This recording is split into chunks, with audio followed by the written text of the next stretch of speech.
tarde a todas e a todos, é um prazer estar aqui. Eu sou diplomata de carreira e aí queria agradecer em primeiro lugar à Academia Brasileira de Ciências, ao Cílio, fez o convite, para você também. E aí pensando muito no que se falou aqui, né? E aí queria começar em primeiro lugar com uma petite histoire. Vocês abusaram do inglês aí, eu vou compensar com um pouquinho de francês aqui. Estamos aqui ao lado do Petit Trianon, né, da Academia Brasileira de Letras, da Maison de France lá e do prédio do Le Corbusier, Niemeyer, Le Marx, Portinari. E aí era o seguinte, a história é a seguinte: quando foi em 85, eu estava me ocupando no Itamaraty da Organização Marítima Internacional.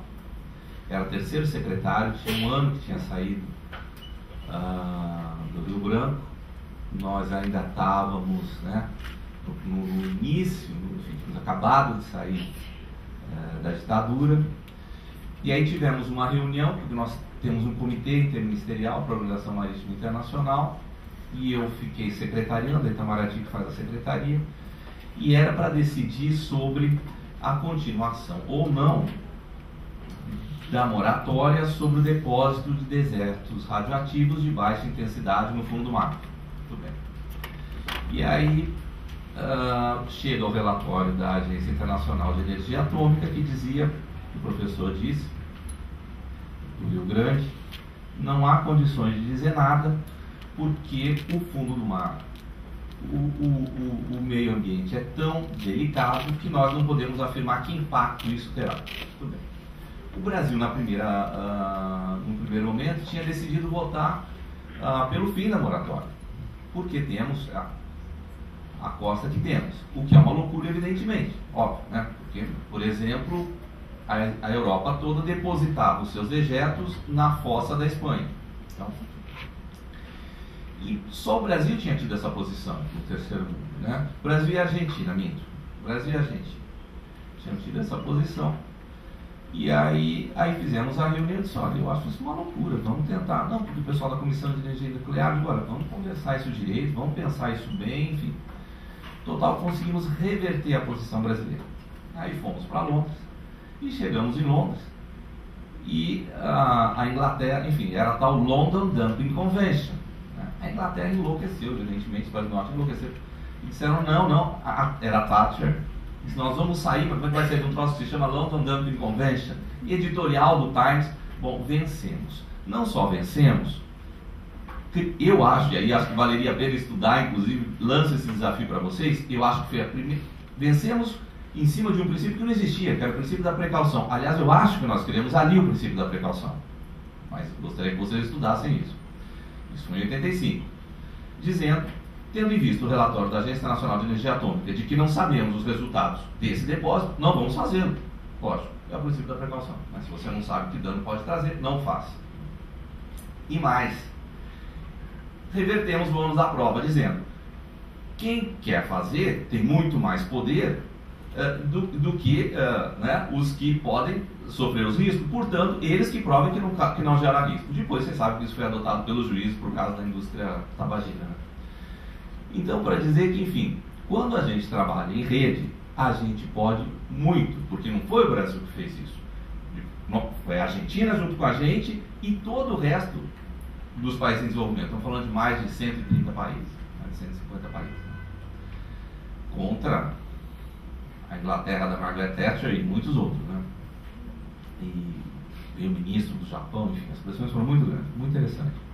Num outro momento que eu trabalhei com o oceano também, que foi na Autoridade do Fundo do Mar, lá na Jamaica, que fica na Jamaica, você sabe, uma organização das Nações Unidas, e me tocou presidir o grupo do 77, muito contra a minha vontade, porque eu estava exausto, tinha muito trabalho bilateral, enfim, mas acabei com o Ministério da Ciência e Tecnologia, Marinha, enfim, uma delegação sensacional. E aí também a discussão era, bom, no grupo técnico só sentam os países que foram eleitos para o grupo técnico, ninguém pode observar. Não, que isso, imagina. Né? Nós estamos lá em rede, o mundo é outro, estamos no século XXI, não. Bom, ficou o Brasil sozinho dessa vez. E ficamos, e a um tal ponto chegamos no choque com os Estados Unidos que eles não tiveram de mudar o negociador deles, mas nós ganhamos. E ganhamos também, lógico, devo dizer, com cumplicidade de outros países. Eu me lembro do negociador australiano que chefiava o grupo dos Western Europeans and Others, que na saída da porta me disse: continue a lutar, né? Enfim, porque tinha a consciência de que é óbvio, né? Isso é o que é o bem da humanidade, né? Isso é que é ser transparente, isso é que é ser democrático. Porque falar de democracia é fácil, praticar é toda uma outra história, né? E aí, isso para dizer que eu acho que a solução dos nossos problemas são redes. São redes. Vamos pegar, vocês sabem, enfim, os índices de aprovação da presidenta Dilma. Estou usando propaganda aqui, está em todos os jornais, né? Apesar da pouca boa vontade da imprensa para dizer isso, mas enfim. E aí, o que é mais interessante, eu acho, da semana passada, é ver qual foi a política pública que a população melhor avaliou: segurança alimentar e combate à fome, né? E aí eu perguntaria para vocês por quê. Não é porque Deus é brasileiro, não é porque, né? É porque nós fizemos o que nós já tínhamos feito no programa de AIDS. Por que o programa de AIDS no Brasil é um dos mais reconhecidos? Não tem nenhum segredo. É porque ele é participativo. O que é o Conselho? São 19 ministérios e 38 representantes da sociedade civil. E o presidente é sempre da sociedade civil, secretariado pela ministra do Desenvolvimento Social e Combate à Fome.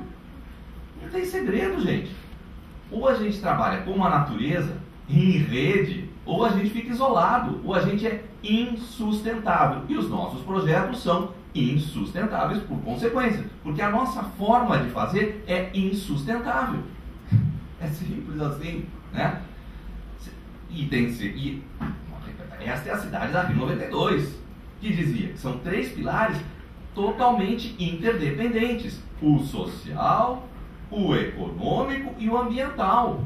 Não pode ser só sustentável socialmente ou só sustentável ambientalmente. Não funciona, né? Então, se a gente não pensar em rede, nós não vamos resolver nem a pesquisa e nem os nossos problemas, né?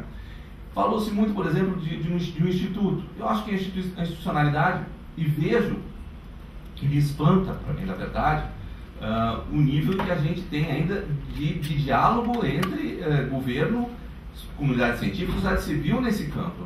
Eu desconhecia que a gente estava com esse nível de dificuldade. Imaginei que, enfim, né, talvez porque venha de uma experiência muito exitosa, que é a experiência de segurança alimentar, né, onde realmente, isso eu digo com muita convicção, porque na verdade, o que é o Itamaraty ali dentro? É o último dos ministérios, evidentemente, né? O que nós obtivemos ali, gente, essa semana eu recebi o ministro da Educação de Bangladesh para falar de alimentação escolar. Nós tivemos de criar um centro das Nações Unidas em Brasília para poder organizar, porque é tal a quantidade de delegações, nós não damos conta de receber tantas delegações do exterior, porque viramos um modelo nisso, que não tem nenhum segredo de novo, né? O único segredo é o processo, gente. É o processo como a gente faz as coisas. O resultado que a gente obtém vem do processo, da forma como a gente faz. Vocês são cientistas, vocês sabem disso. Nada vem do nada, dizia Aristóteles, Shakespeare e Freud, né? Então, eu acho que isso sim talvez seja um... E aí me chama a atenção, primeiro, esse mapa mundi que está aqui, né? A América do Sul sozinha, né? E depois, quando nós vimos ali a questão das boias, professor, me chama a atenção, por exemplo, nós não temos uma parceria no Mercosul, né? Estados Unidos e França, muito bem, mas o Sidney colocou bem a questão financeira deles hoje, além do que eles estão no Mar do Sul, né? Quer dizer, por que não a Argentina, que é uma potência? Por que não o Uruguai? Por que não a Venezuela? Por que esse tema não está dentro do Mercosul? A África do Sul não é pequenininha como a gente pensa, não. A contribuição da África do Sul para o Central Emergency Response Fund das Nações Unidas, que é o principal fundo das Nações Unidas para emergências, é o dobro da China. Gente, a África cresce, Angola é o país que mais cresce no mundo, praticamente, né? Então, a gente precisa abrir, a gente precisa pensar em rede de fato. O embaixador Samuel Pedro Guimarães, que foi meu chefe, foi secretário-geral do Itamaraty, um homem absolutamente brilhante, prêmio Jabuti, um estrategista, ele dizia, nós estamos falando de globalização. Quem aqui vindo para o trabalho hoje ouviu uma música guatemalteca? Quem aqui ouviu uma música russa? Não é? Da Ucrânia. Então, gente, né, nós mesmos falamos alguma coisa que não praticamos, né? Nós compramos gato por lebre, né? E talvez nós, diplomatas, tenhamos a maior responsabilidade sobre isso, né? Então, eu acho que, voltando um pouco à questão do centro, enfim, o que a gente pensou? Bom, houve esse desastre no Rio de Janeiro, na região serrana, inaceitável, né? Perdemos 1 milhão de vidas, 1.000 pessoas.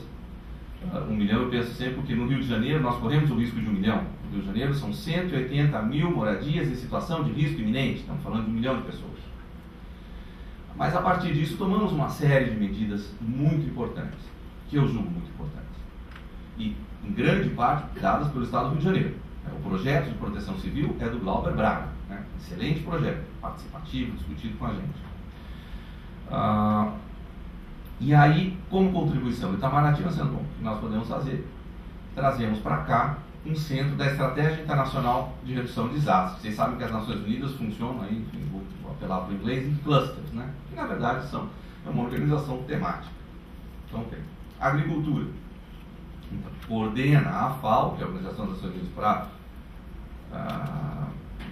para Alimentação e Agricultura, e aí tem o Programa Mundial de Alimentos e todos os outros, mas é coordenado por aquela instituição que é mais próxima daquele tema, a alimentação, o PMA e assim por diante.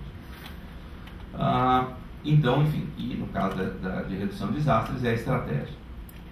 E aí, a gente tem trabalhado, em primeiro lugar, ela deve ficar ou na Federal Fluminense imediatamente e depois passar para a Fiocruz, o campo do Jacarepaguá, ou ir diretamente para a Fiocruz. Nós ainda estamos vendo que é melhor, se a Fiocruz começa a funcionar no ano que vem, então a gente faz mas sempre, enfim, com a Federal Fluminense muito central nesse projeto. Estamos aguardando o consultor chegar vai ser o chefe do escritório, para a gente fazer uma discussão que a gente quer muito fazer com vocês, né? Porque esse é um centro para funcionar de uma forma participativa e para funcionar como, na verdade, um nó, né? Um centro nodal, como se usa, né? É isso que ele vai ser. Gente, o Brasil é uma potência agrícola, né? Como a Argentina, enfim, como são vários países da região. Nós não temos uma rede das instituições de pesquisa universitárias na área agrícola. Gente, eu falando com a Fundação Gates, disseram, Milton, isso existe nos Estados Unidos há anos. Eu falei, então venham para cá, façam um seminário, apresentem isso, porque como nós emulamos muito, quem sabe a gente emula isso também? Quem sabe a gente copia isso? Não temos. Me dizia o reitor, o secretário de Agricultura do Rio Grande do Sul, que é da Universidade Federal de Santa Maria, disse, Milton, a Universidade Federal de Santa Maria, que é menor que a URGS, faz mais pesquisa na área agrícola do que os 5 centros da Embrapa no Rio Grande do Sul, que são muito importantes. Então, nós estamos sonegando cooperação internacional ao não termos uma rede. Há uma rede na área de medicina que eu vi. E aí foi interessante porque a gente teve reunião com o MCTI e eu digo, bom, não existe a rede. Existe. Não, a rede virtual existe. E existe para a telemedicina. Mas o resto não. Então, gente, se a gente não ligar a tecnologia científica, digamos assim, com as tecnologias sociais, nós não vamos chegar a lugar nenhum, né? Eu achei interessante acho que a conferência da FAO do ano passado, quando foi a eleição do Graziano. Aliás, tá aí, né? A eleição do Graziano é algo muito simbólico do que a gente representa em termos de segurança alimentar. E aí foi dedicada à questão de gênero. E se calculou que se apoiar a produção das mulheres no campo agrícola, você pode aumentar em 5% o PIB de um país. Por quê? Porque as mulheres, praticamente, com acesso à terra, elas têm 10% dos títulos de terra. Quem não tem título de terra não tem crédito, né? E assim vai, tem seguro, por aí vai, né? Então, nós estamos de tecnologias sociais, gente. A gente fica muito no cientificismo. Se a gente não casar as coisas, nós não vamos para frente, né? Quer dizer, e aí, me surpreendeu ontem essa conversa com o MCT, e daí eu falei, cara, então você tem uma rede? Porque ele disse, não, nós temos uma rede. Eu disse, mas pera, então você tem uma rede de instituições na área agrícola? Não, não existe. A rede está lá, mas a rede não existe. Você entende, gente? Então, a gente precisa pensar de um outro jeito, né? As tecnologias sociais são tão importantes quanto qualquer outra tecnologia, entre aspas, de ponta. Tão importantes quanto, né? E a gente tem contribuições a dar pensando com a própria cabeça, né? Por quê? Por exemplo, nós tivemos a nossa reunião do Mercosul e foi muito interessante. Porque os desastres naturais, gente, os desastres não são naturais, né? Eu gostei muito, na plataforma lá em Genebra, o vice-ministro do Japão, que agora já não é mais, ele chegou e foi sensacional, ele mostrou um slide. Ele disse, olha, tá vendo essa pedra que está aqui? Tinha uma inscrição em japonês, foi uma pedra milenar. O que está escrito nessa pedra é, abaixo deste ponto, não construam nunca. Então já se conhecia o tsunami. E se construiu. Então, o homem que coloca o seu semelhante em situação de risco, não é a natureza. Eu pego o outro exemplo, o vulcão aquele da Islândia, né? E o pessoal da MCI disse, não, a gente vai continuar fazendo desastres naturais. Eu falei, tá bom, não tem problema, vocês façam como vocês acharem. A proteção civil, que a gente está mudando o nome, né? A defesa civil, enfim, já está chamando também de desastres socioambientais. Socioambientais, né? O vulcão aquele da Islândia, né? Com toda a tecnologia que nós temos hoje, quem é que pode pensar em um meio de mandar micronutrientes da Islândia para a Eslováquia? A gente nem sonha nisso, não é? É isso que o vulcão faz, gente, né? Quando você corta um pedaço de madeira na Nicarágua, pau de cerca ali que você enfia, dali 3 meses ele está brotando. Isso aqui é cerca viva. Na Nicarágua só tem cerca viva. Na Guatemala também. Nasce tudo. E aquilo é por um micronutriente, uma máquina natural de tirar micronutrientes para fora, né? Então, dizer que a gente tem trabalhado essas noções, que a gente tem trabalhado noções como nós não aceitamos Brasil, Índia e China, a terminologia doadores, embora o Brasil hoje seja o 7º maior contribuinte do Programa Mundial de Alimentos, ainda não tanto, devíamos ser o 6º, somos a 6ª economia, né? Que é o maior programa humanitário do sistema das Nações Unidas. A gente está gerindo a maior doação que o Brasil já fez na história, de mais de 700 mil toneladas de alimentos excedentes.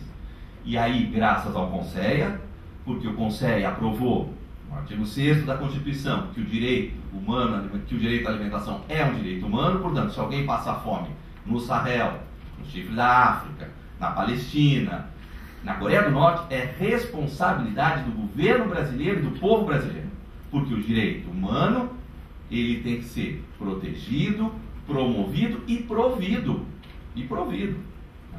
E no começo a imprensa disse, mas se a gente está mandando comida e a gente passando fome, diz, olha, nem vou usar as palavras do presidente Lula, para ser insuspeito, eu vou usar do antecedente, do antecessor dele, quer dizer que o Brasil não é um país pobre, é um país injusto, que o antecessor dele contribuiu para deixar mais injusto ainda, diga-se de passagem. Mas enfim, graças a Deus, nesses últimos 10 anos temos diminuído os índices de Gini de uma forma estupenda, né? Isso a imprensa não diz. Que os outros BRICS realmente crescem mais rápido, mas o único que cresce e distribui renda e, portanto, tem um crescimento sustentável é este, que é bem diferente, aliás, com a maioria dos países da América Latina. Então, dizer que a gente espera muito, enfim, a abertura desse centro, mas que a gente quer que esse centro seja um ponto de encontro de vocês, com as opiniões de vocês, porque, e aí termino dizendo, por que a gente não aceita ser chamado doador, o Brasil, a Índia, a China? Porque nós queremos ser chamados de parceiros. Porque essa é a verdade, que este é o país, vocês sabem tão bem quanto eu, do Paulo Freire. Ninguém só ensina, ninguém só aprende. Todos nós ensinamos e aprendemos, nós trocamos coisas na vida. Gente, muito obrigado.